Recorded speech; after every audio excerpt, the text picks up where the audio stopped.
We all have one, right? That graveyard of brilliant half-finished projects. Well, today we're going to figure out why that happens, and more importantly, how to fix it, using the core ideas from Peter Hollins' fantastic book, Finish What You Start. So let's just dive right in. Why is it that so many of our best ideas get stuck in our heads and never, ever see the light of day? The book kicks off with this story about a woman named Esther. She has this amazing dream of starting a home baking business. And she's got it all, the passion, the skill. But the second she starts planning, thinking about taxes and leases and marketing, she just gets paralyzed. Her great idea becomes a prisoner in her own mind. I mean, does that feeling ring a bell? That massive gap between having a great idea and actually taking that scary first step? Yeah, it's a really common trap. And this is the absolute key takeaway. Finishing things isn't really about gritting your teeth and having more willpower.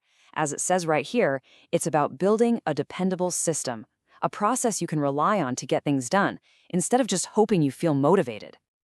Okay, so if finishing is a system, what's it made of? Let's take a look under the hood and see how we can build this robot for ourselves. I absolutely love this metaphor from the book. It compares follow-through to one of those giant anime robots, like Voltron.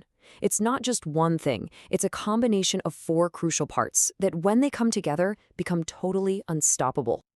And here they are, the 4 components. So think about it for a second. Where might you be weakest? Is it focus, the head that gives you direction? Or maybe self-discipline, the spine that holds you up when things get tough? Could it be action, the hands and feet that actually do the work?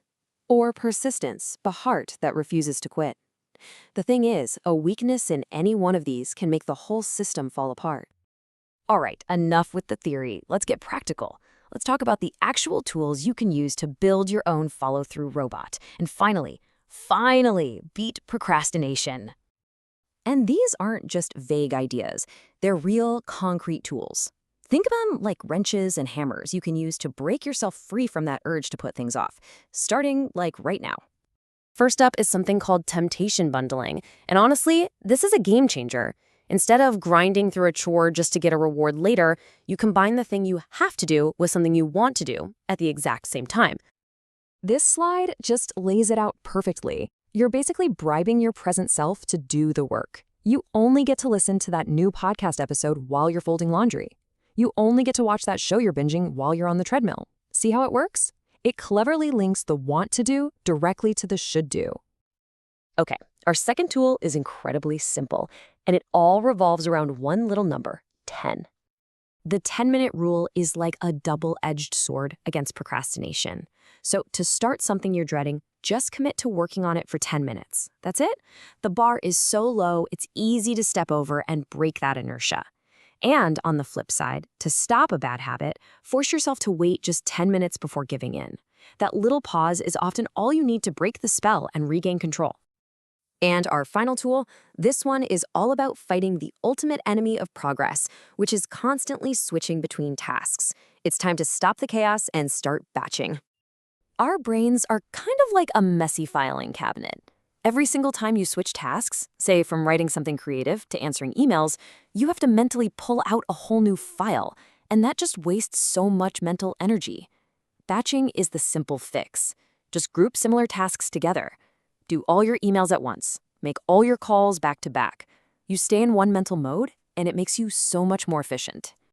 Now, having the right tools is great, but to really master follow-through, we gotta go a little deeper. We need to talk about a really crucial shift in how you think. The book just says it perfectly. Change is always uncomfortable. And this is the core idea, really.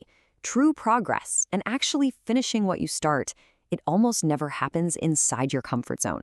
It happens right on the edge of it. So the real secret here is to get comfortable with being uncomfortable. You have to learn to reframe that feeling. When you feel challenged or a little bit uncertain, that is not a stop sign. It's actually a compass, telling you that you are heading in exactly the right direction, the direction of growth. Okay, we have covered a lot. So let's wrap all this up into a clear, actionable plan you can use, in the next 10 minutes. So here it is, your finishing toolkit in a nutshell. You've got temptation bundling to make hard stuff more fun. You have the 10-minute rule to break through that initial resistance.